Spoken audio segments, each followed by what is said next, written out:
The crisp autumn leaves crunched under Bob's boots as he made his way through the quiet Missouri woods.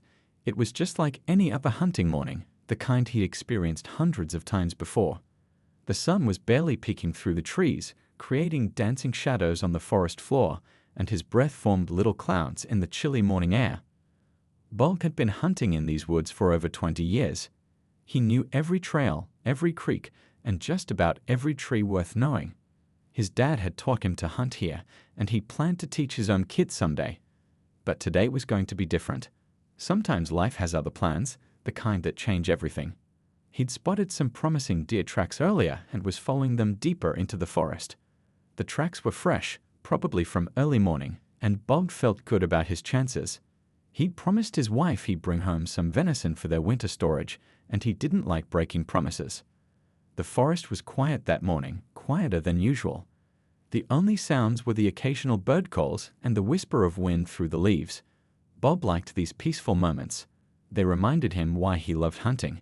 It wasn't just about getting game, it was about being out here, being part of nature. But then he heard something that didn't belong. At first, it was so faint he almost missed it. A whimper? No, maybe it was just the wind. He stopped walking and listened harder. There it was again, definitely a whimper, and it sounded like it was coming from somewhere to his left. Bob had heard all sorts of animals in these woods: deer, foxes, coyotes, you name it. But this sound was different. It wasn't wild. It sounded desperate, like something in pain. His heart started beating a little faster. 20 years of hunting had taught him to trust his instincts, and right now they were telling him something wasn't right. He checked his compass and marked his location in his mind. The last thing he needed was to get turned around in these woods. The whimpering sound came again, louder this time. Bob started walking toward it, moving carefully, pushing aside branches and watching his step. The sound led him away from his deer trail and into a denser part of the forest. The whimpering got clearer as he got closer. Now he was sure it was a dog. But what was a dog doing out here? The nearest house was miles away.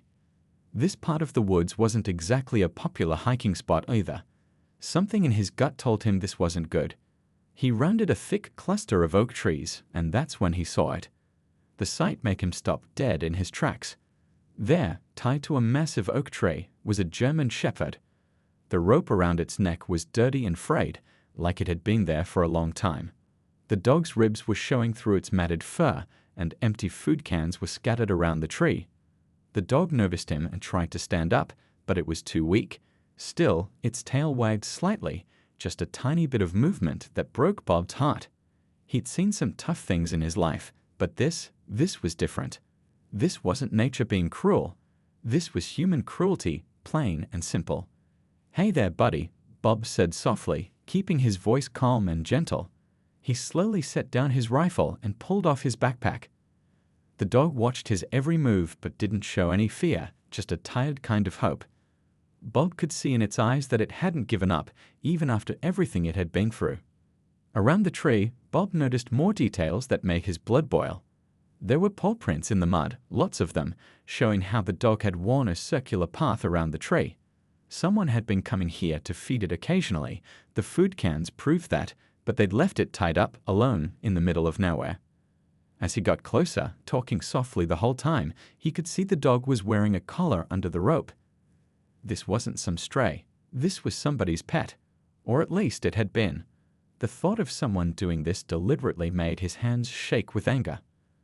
Bob reached into his backpack and pulled out his water bottle and some beef jerky he'd packed for lunch.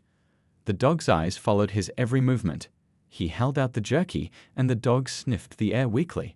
"It's okay," Bob whispered. "I'm going to help you. You're not staying here another minute."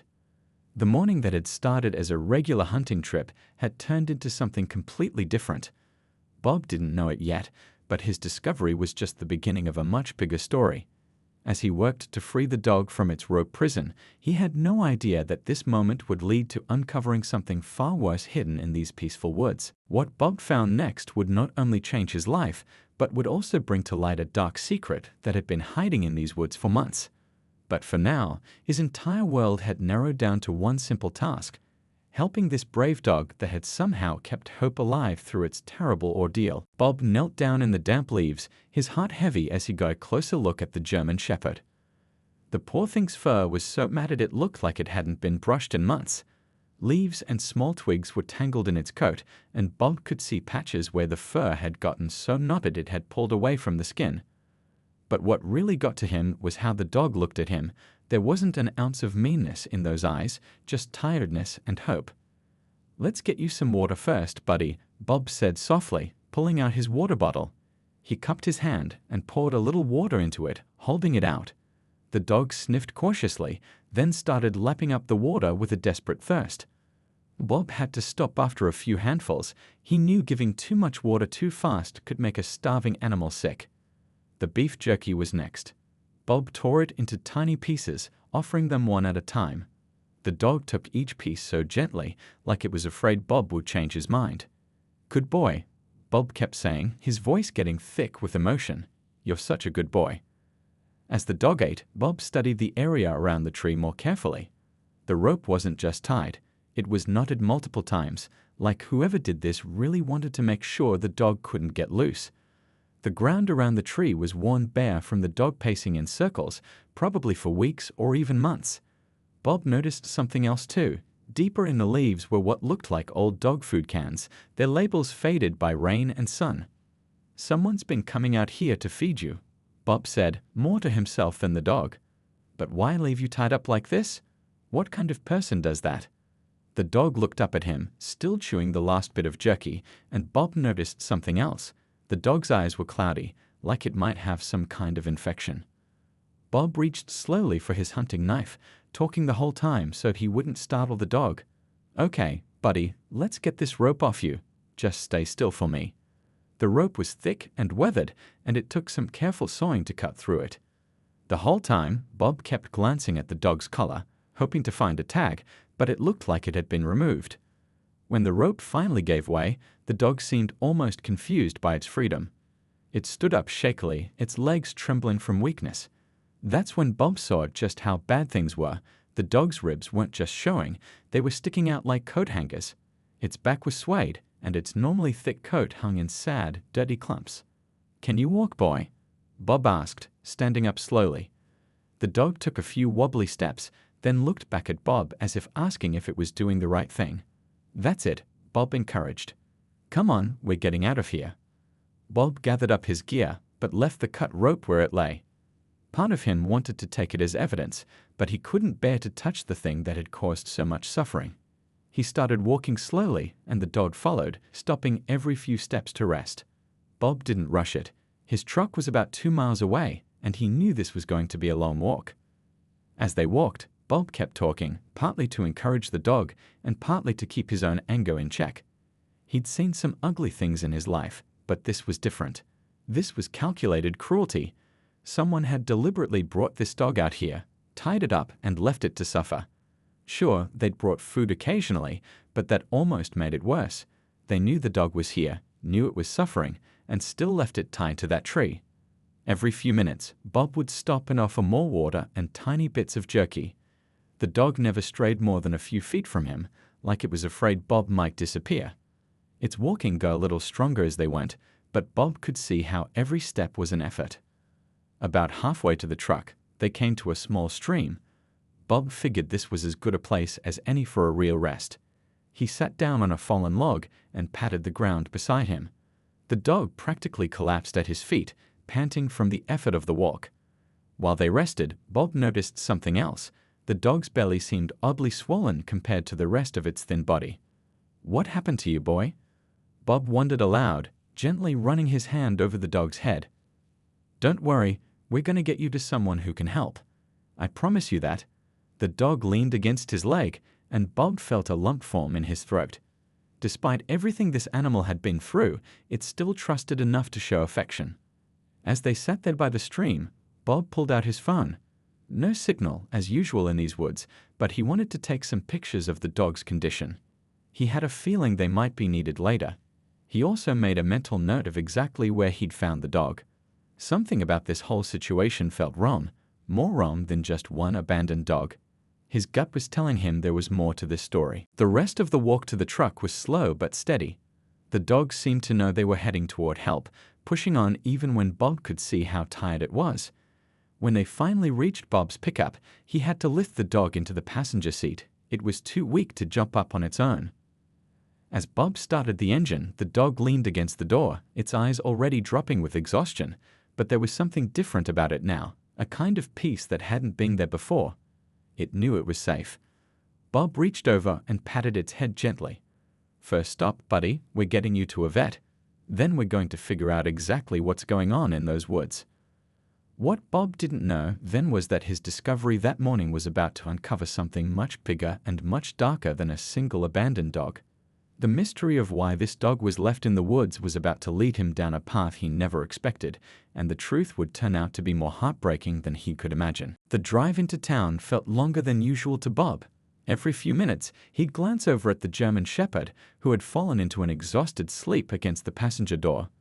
The heat was cranked up full blast to help warm the shivering dog. The morning sun was higher now, streaming through the truck windows, and in the clear light, Bob could see just how bad the dog's condition really was. "Hang in there, buddy," he said softly, reaching over to pat the dog's head. The touch made the dog stir slightly, its tail giving a weak thump against the seat. That little sign of trust, despite everything the dog had been through, made Bob's throat tight with emotion. As he drove, Bob called ahead to the local vet clinic using his truck's Bluetooth. The receptionist answered on the third ring. "Valley View Animal Clinic, how can I help you?" "Hi, this is Bob Thompson. I need to bring in an emergency case. Found a dog tied up in the woods. Looks like it's been out there for months. Pretty bad shape." His voice was steady, but his knuckles were white on the steering wheel. "Bring it right in, Mr. Thompson. Dr. Chen will be ready for you." The clinic was about 20 minutes from the edge of the woods, and Bob spent the whole drive talking softly to the dog, telling it about his home, his wife Linda, and how things were going to be okay now. He wasn't sure if he was trying to comfort the dog or himself. When they'd pulled into the clinic's parking lot, the dog lifted its head weakly, looking around with nervous eyes. "It's okay, boy. These people are going to help you." Bob turned off the engine and walked around to the passenger side. Opening the door slowly, he realized he'd need to carry the dog. It was too weak to jump down on its own. "Easy now," he murmured, sliding his arms carefully under the dog's body. The dog didn't resist at all, just let out a small whimper as Bob lifted it. It felt frighteningly light for its size, like picking up a child instead of a full-grown German Shepherd. Dr. Chen was waiting at the door with a veterinary technician. Bob had known the vet for years. She'd treated his hunting dogs before. The look on her face when she saw the dog in his arms told him everything he needed to know about how serious this was. "Exam room 2, she said quickly, leading the way. Bob followed, still carrying the dog, who had started trembling again. The exam room was warm and bright, with a padded table in the center. Bob set the dog down as gently as he could while the vet tech brought over some warm blankets. "Where did you find him?"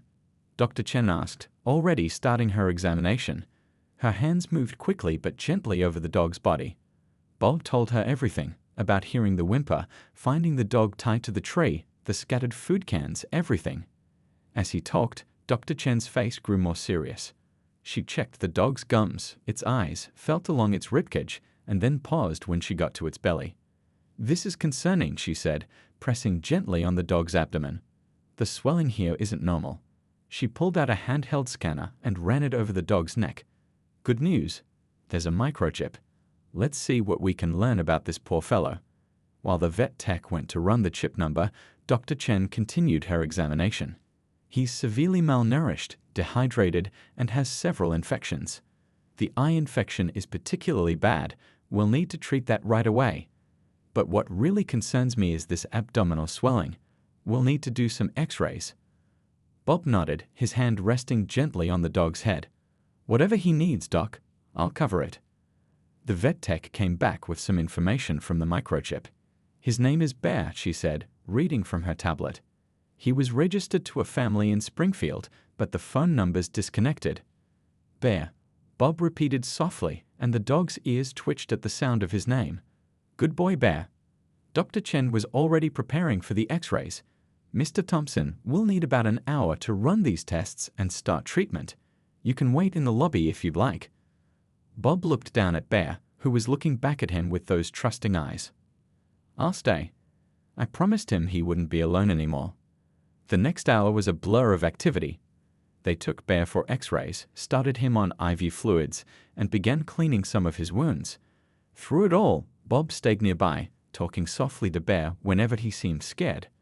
The dog kept his eyes on Bob whenever possible, like he was making sure his rescuer wouldn't disappear.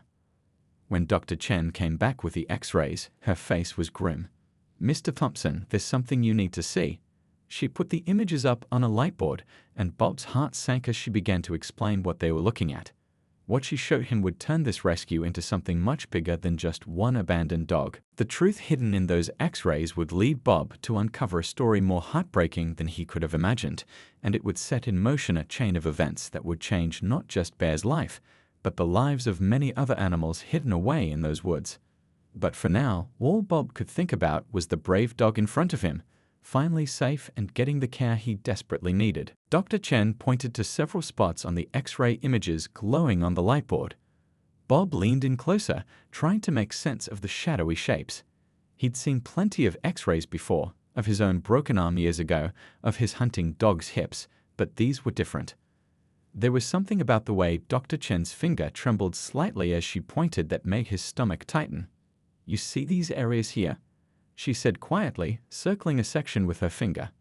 Bear has recently given birth, probably within the last few weeks. Bob felt like someone had punched him in the gut. But Bear's a male dog, isn't he?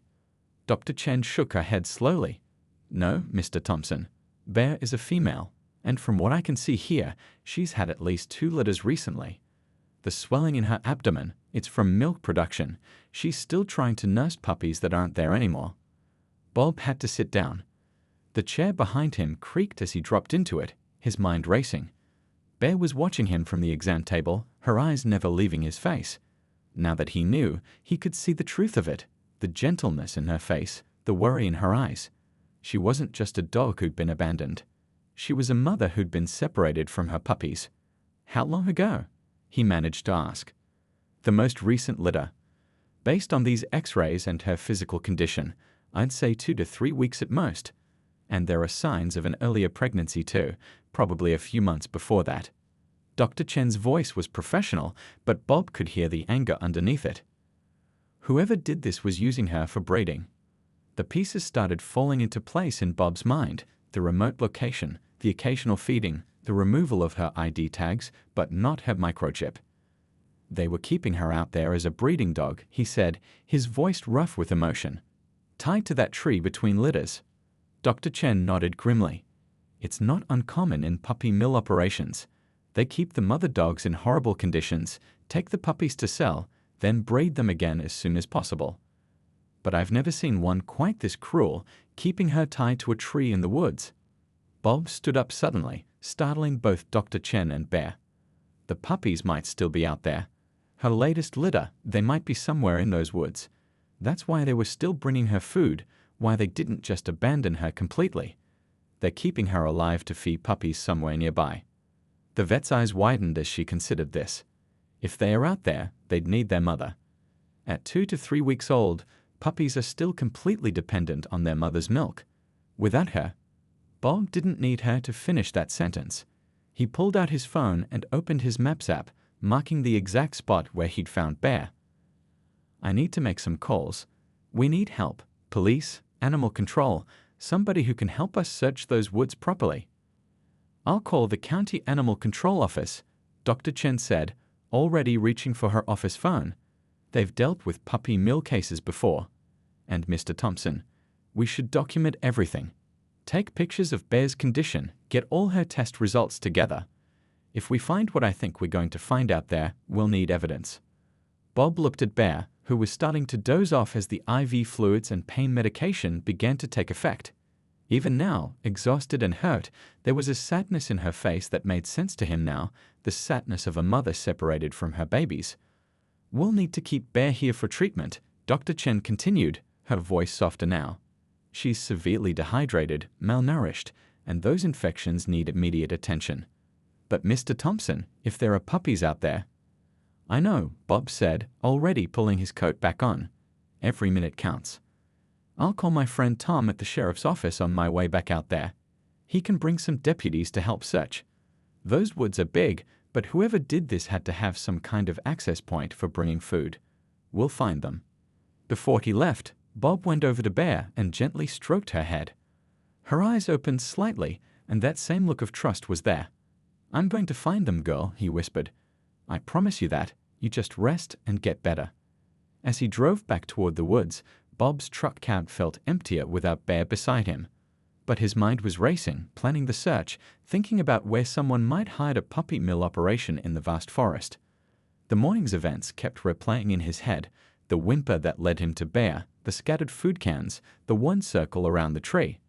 There had to be more clues, things he'd missed in the shock of his initial discovery. He pressed his foot harder on the gas pedal as he dialed Tom's number on his Bluetooth. The story wasn't over. In fact, it was about to become much bigger than one rescued dog. Somewhere in those woods, Bear's puppies were waiting, and Bob was determined to find them before it was too late. What he couldn't know then was that the search would uncover something even darker than he imagined, and that Bear's rescue was just the first thread in unraveling an operation that had been haunting these woods for months. But right now, all that mattered was finding those puppies and bringing them back to their mother. By the time Bob pulled his truck back into the small clearing where he usually parked for hunting, 3 police cars and an animal control van were already waiting. His friend Tom from the sheriff's office had worked fast. The autumn sun was high in the sky now, making the morning's events feel like they'd happened days ago instead of just hours. "Bob," Tom called out as Bob climbed down from his truck. The sheriff's deputy was already wearing his hiking gear. "Got your message. These folks are from County Animal Control, and I've got 4 deputies ready to help search." A woman from Animal Control stepped forward, introducing herself as the lead investigator. She had a serious face but kind eyes. "Mr. Thompson, can you show us exactly where you found the dog?" Bob pulled out his phone and showed them the marked location on his map. "It's about 2 miles in that direction," he said, pointing into the woods. "But there's something else you need to see." He pulled up the photos he'd taken of the scattered food cans and the one ground around the tree where Bear had been tied. The animal control team huddled around his phone, their faces growing grimmer with each photo. "Classic puppy mill setup," the investigator said. "They keep the mothers isolated, usually in terrible conditions. Based on what Dr. Chen told us about the dog's condition and the recent birth, we're probably looking for a larger operation nearby." Tom organized everyone into search teams, each with a deputy and an animal control officer. They had brought search and rescue gear, radios, GPS units, and even some thermal imaging equipment. "If there are puppies out there," Tom explained, "they'll show up as heat signatures on these scanners." Before they headed out, Bob shared everything he could remember about the area. "There's an old logging road about half a mile east of where I found Bear," he said. "It's overgrown now, but someone could still use it with a 4-wheel drive. Might be how they were getting in to feed her." The teams spread out in a careful search pattern, with Bob leading the way to where he'd found Bear. The walk felt different now. What had been a peaceful hunting ground that morning now felt tainted by the knowledge of what had been happening here. When they reached the tree where Bear had been tied, the animal control team documented everything. They'd bagged the old food cans for evidence and took photos of the rope Bob had cut. But it was what they found next that made everyone's blood run cold. One of the deputies called out from about 50 yards away. "Over here. I've got tire tracks." Everyone converged on his location. Sure enough, there were faint tire tracks leading through the underbrush, carefully hidden but visible if you knew what to look for. They headed deeper into the woods, away from the main trails. "They've been driving in here regularly," the animal control investigator said, examining the tracks. "These are fresh, probably from within the last day or 2.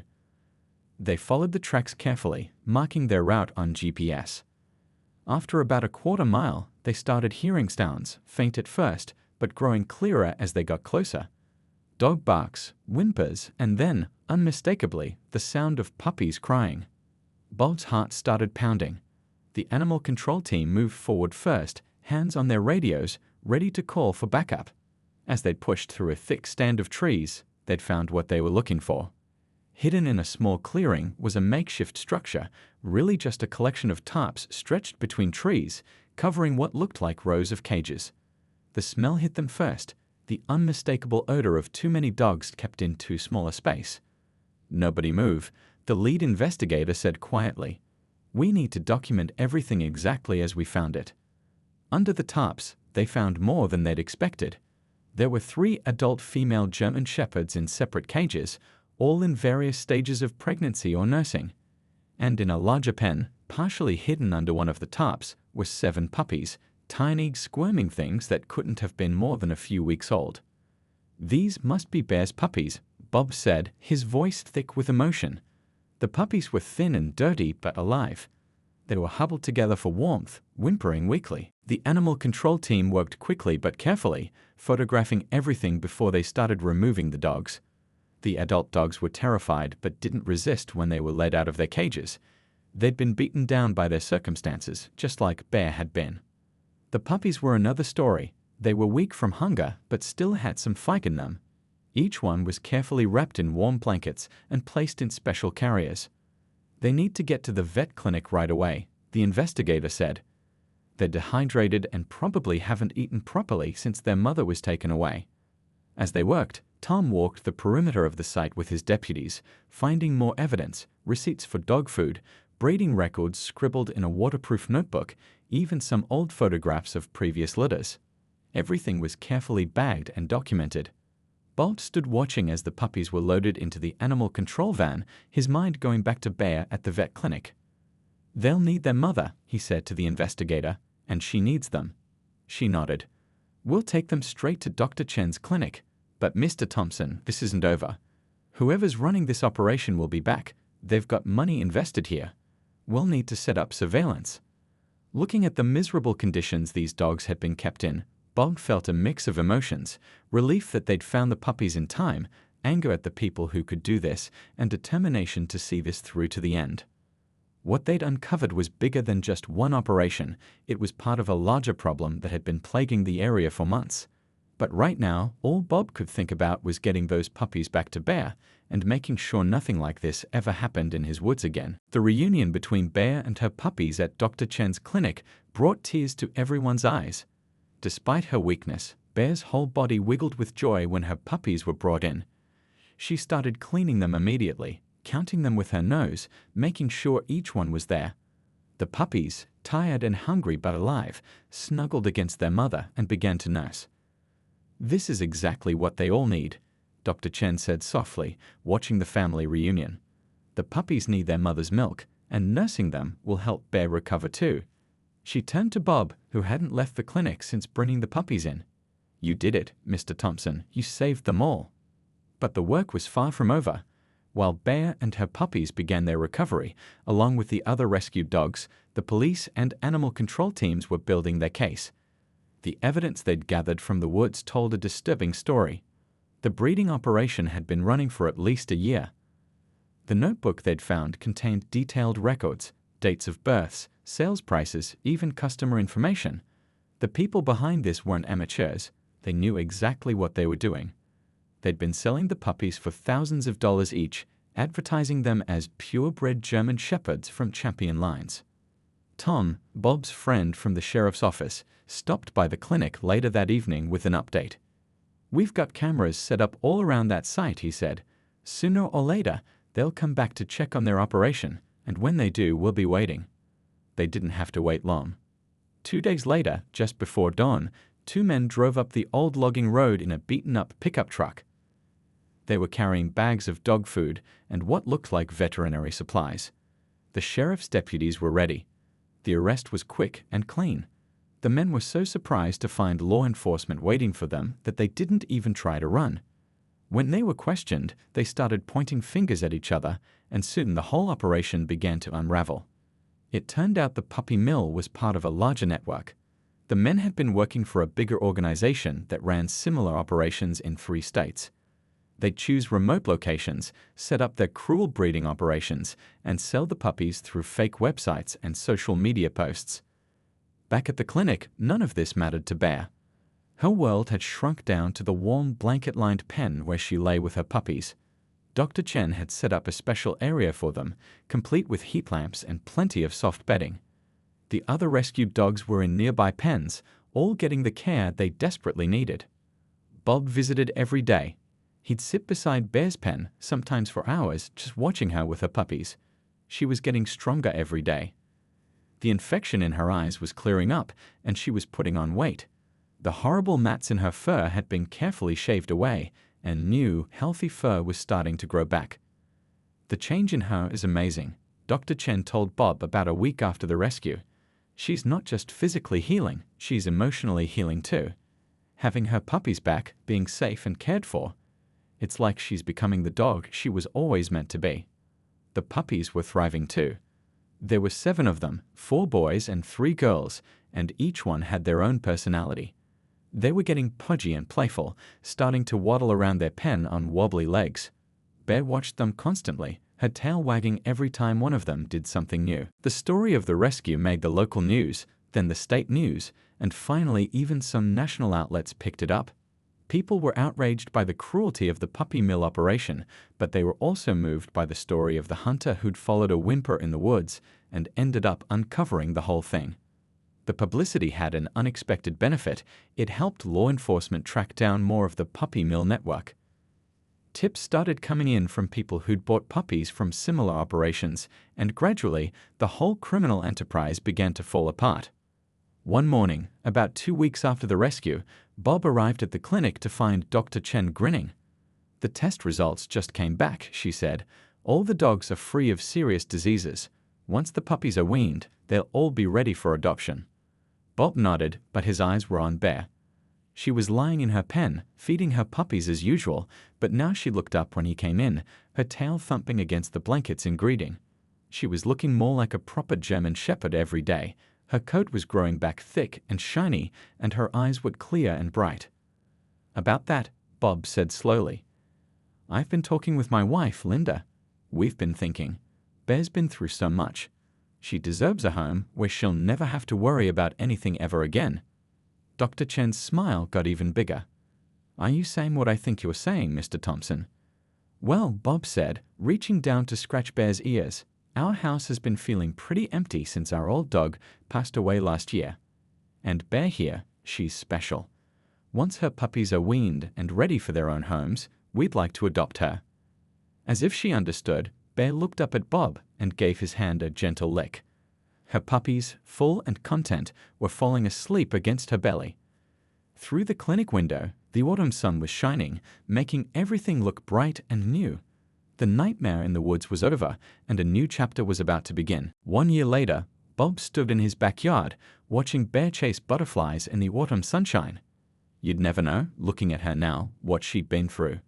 Her coat was thick and glossy, her eyes bright and clear, and her tail seemed to be constantly wagging. She turned into a completely different dog from the scared, skeletal creature he'd found tied to that tree. "She's living her second puppyhood," Linda, Bob's wife, often said. And it was true. Bear had discovered all sorts of things she'd never known before. The joy of playing with squeaky toys, the comfort of sleeping in a soft bed, the excitement of going for car rides with the windows down. Every new experience was an adventure for her. The puppy mill case had ended with multiple convictions. The 2 men caught at the site had cooperated with authorities, leading to the arrest of several others involved in the operation. The evidence found in those woods had helped shut down similar operations in 3 other states. Bob had even testified at the trial, describing how he'd found Bear and what condition she'd been in. But the best part of the story was what happened to the dogs. All 7 of Bear's puppies had found loving homes, and Bob kept in touch with each family. They had a group chat where they shared photos and updates, and they even organized puppy reunions every few months. Bear always seemed to recognize her babies, even though they were all grown up now. The other rescued dogs had happy endings too. The 3 mother dogs from the woods had all recovered and been adopted by families who understood their special needs. One had even become a therapy dog, visiting hospitals and nursing homes to bring comfort to others. The case had brought attention to the issue of puppy mills in the area. New laws were passed, making penalties harsher for animal abuse and requiring more oversight of dog breeding operations. The local animal shelter had seen an increase in donations and adoptions, with people specifically asking to help dogs rescued from similar situations. Bob's hunting habits had changed too. He still went out during season, but now he always had a partner. Bear would walk beside him, alert for any sounds of animals in distress. She seemed to understand that she was helping others the way she'd been helped. They'd even found and rescued 2 more abandoned dogs in the past year, though thankfully neither case had been as severe as hers. "Ready for your dinner, girl?" Bob called out to Bear, who immediately abandoned her butterfly chase and bounded over to him. Her eyes, once clouded with infection and fear, now sparkled with joy. She followed him into the house, where Linda was already preparing the dogs' evening meals. The kitchen wall had a framed news article about the rescue, along with before and after photos of Bear. The difference was striking, from the terrified, emaciated dog tied to a tree to the healthy, happy pet who now ruled their home. They kept it there as a reminder of how much one small act of kindness could change a life. That evening, as they sat on their porch watching the sunset, Bear lay at Bob's feet, contentedly chewing her favorite toy. A text message popped up on his phone. Another photo from one of the puppy families. This time it was the smallest of the litter, now a certified search and rescue dog, posing proudly with his handler after completing his training. "Look at that Bear," Bob said, showing her the phone screen. "Your baby's helping find lost people now." Bear's tail thumped against the porch boards as she looked at the picture, and Bob could swear she understood. Linda came out with coffee for them both, stepping carefully over Bear's sprawled form. "Remember what you said when you first brought her home?" she asked, settling into her chair. "About how that hunting trip was the only time you came home empty-handed, but it was still your most successful hunt ever." Bob nodded, reaching down to scratch Bear's ears. The dog leaned into his touch, sighing contentedly. "Best thing I ever found in those woods," he said softly, "and to think it all started with a whimper I almost didn't hear." Later that night, as Bear curled up in her bed next to their room, though they knew she'd end up on their bed by morning, Bob thought about how much had changed in just 1 year. The woods where he'd found her were different now, no longer a place of hidden cruelty, but back to being the peaceful forest he'd always known. The local hunters had formed a network, keeping an eye out for any signs of suspicious activity, making sure nothing like that puppy mill could ever operate there again. Bear had changed too, but perhaps the biggest change had been in the community itself. People had come together over her story, turning anger at her mistreatment into action to prevent other animals from suffering the same fate. The local shelter was now full of volunteers, and their adoption rates were at an all-time high. As he got ready for bed, Bob heard Bear get up and pad over to the window. She often did this at night, looking out at the moon. But there was no fear in her stance now, no tension in her body. She was simply a dog, safe in her home, watching the night world go by. "Come on, girl," he called softly, and she turned to him, tail wagging. As she settled back into her bed, Bob thought about all the lives that had been touched by that one moment in the woods, not just Bear and her puppies, but all the other dogs who had been saved because of what they'd uncovered, all the families who had opened their homes to rescued animals, all the people who had been inspired to make a difference. One whimper in the woods had started it all. One moment of paying attention, of choosing to investigate rather than walk away. That's all it had taken to set everything in motion. As Bob drifted off to sleep, Bear's gentle snoring nearby, he knew that sometimes the most important things in life come from the smallest moments, and that kindness, once set in motion, creates ripples that keep spreading far beyond what we can see.